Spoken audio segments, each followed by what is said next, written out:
Companies should consider Northwest Ohio to avoid potential tariffs, I think, for a number of reasons.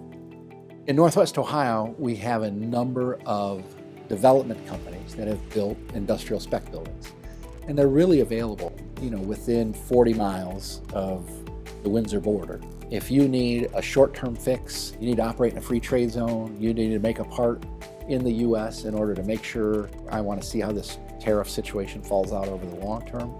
We have space here in Northwest Ohio that is an industrial park. There's ready and available workforce. The utilities are in place. The buildings are built. You can move in and sign a lease and start making parts in the U.S. very quickly in order to avoid that tariff situation. And if it makes sense for you the long term, we'd love to talk about that too.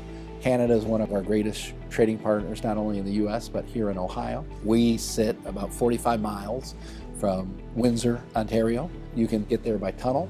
You can get there by the Ambassador Bridge, and this fall the new Gordie Howe Bridge is going to open. So we really do sit on the highway that runs from Mexico through the U.S. into Canada. And that highway is both a truck highway and a rail highway.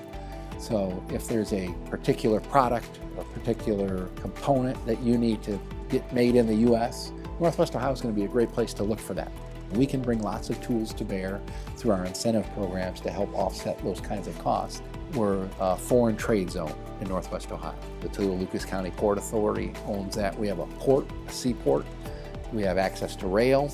We have all kinds of transportation modes, whether it's road, pipeline, water, air, and all of those products or sub-assemblies can come into a foreign trade zone and likely eliminate any kind of tariff until the ultimate product is sold.